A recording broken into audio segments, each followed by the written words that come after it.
Isang katutubong sanggol ang nailigtas sa posibleng kamatayan matapos sagipin ni Pastor Apollo C. Kibuloy sa tulong ng Children's Joy Foundation Incorporated. Samantala, pinasinungalingan din ng isa sa mga natulungan ng butiing pastor ang pasaring ng ilan na pili lang daw ang tinutulungan nito at ng KOJC. Sina Mortel sa report. Marami ang nagtataas ng kilay sa dami ng mga tagapagtanggol, kapanalig man o hindi, ni pagkukop ng KOJC. Different from what other people are saying, no? Hindi lang kami ang tinulungan at kinupkop ni Pastor. Kasi as I grew up, marami ding kabataan katulad ko na lumaki dito sa Kingdom, and even their mga nauna pa sa amin na tinulungan ni Pastor at kinukop. Personally din, I'm a witness talaga sa pagtulong ni Pastor, hindi lang sa mga Kingdom citizens and Kingdom members. Sa murang edad, namulat si Victoria sa kahalagahan ng pagtulong sa kapwa, lalo na sa mga nangangailangan. Kasi through the Children's Joy Foundation, one of my birthdays, pumunta kami sa Marilog, and through the Children's Joy Foundation, natulungan namin at kinupkup ni Pastor ang isa sa mga bata doon who was really fighting for his life.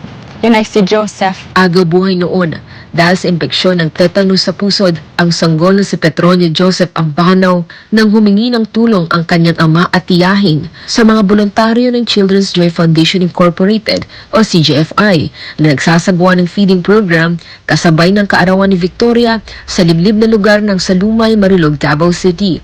Namatay ang kanyang ina nang siya ay pinapanganak. Dahil hindi na kayang suportahan ang 5 anak, ipinagkatiwala ng katutubong matigsulog na si Ginoong Polonio Ambanaw si Joseph sa CJFI. The CJFI took him in, and now he has a good life. He's healthy.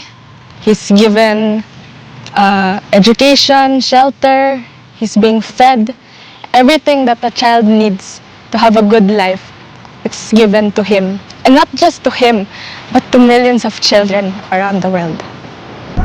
Ulit tayo dito, nakita kong Joseph. Pasalamat po ko sa inyo pong pag-amumakan Joseph. Timan,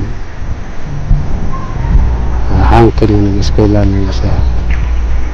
Si Pastor Apollo ay lumaki sa Karukaan kasama ang mga katutubong Ovo Manobo sa paanan ng bundok Apo, kaya't malaki ang kanyang malasakit, lalo na sa mga batang halos hindi na makaraos sa matinding kahirapan. Ito rin ang nagpatibay sa kanyang pananampalataya na kapag pinagpala ng amang makapangyarihan ang kanyang ministeryong kaloob ng Diyos, ilalaan niya ang malaking bahagi nito upang bigyan ang mga bata ng tahanan, edukasyon, pagkain, damit, tirahan, proteksyon at pagmamahal.